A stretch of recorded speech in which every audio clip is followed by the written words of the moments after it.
პარლამენტის ეროვნულ ბიბლიოთეკაში ემიგრაციის დარბაზი გაიხსნა. დარბაზში მე-19 მე-20 საუკუნის ქართული ემიგრანტების არქივი განთავსდა. ეს არის ისტორიული და სამეცნიერო მნიშვნელობის დღემდე უცნობი ემიგრანტული ლიტერატურა, პირადი არქივები, წერილები და ფოტომასალა.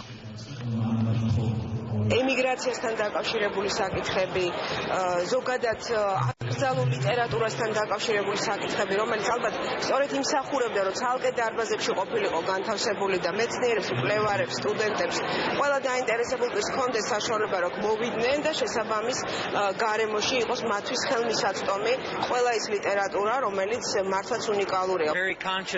თბილისი კვლავ მომხდარი სტიქიის ჭრილობებს იშუშებს, მაგრამ ჩვენ დღეს სასიამოვნო ამბავს ვესწრებით. კარგია, რომ გაიხსნა ახალი დარბაზები და უზარმაზარი სარესტავრაციო სამუშაოები განხორციელდა. ეს ხელშეუწყობს არა მხოლოდ მკვლევარებს და მკითხველებს, არამედ დაეხმარება საქართველოს მემკვიდრეობის შენარჩუნებაში.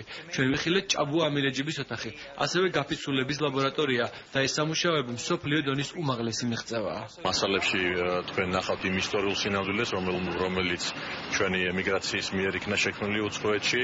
ამ ადამიანებს ყოველთვის აერთიანებდათ ერთი დიდი რამ, რაც იყო საქართველოს მიმართ დიდი სიყვარული, პატრიოტიზმი და მე ვფიქრობ, აი ესეთ პატრიოტიზმულ განწყობაზე და ესეთ სულზე უნდა აღიზარდონ ჩვენი შვილები, ჩვენი მომავალი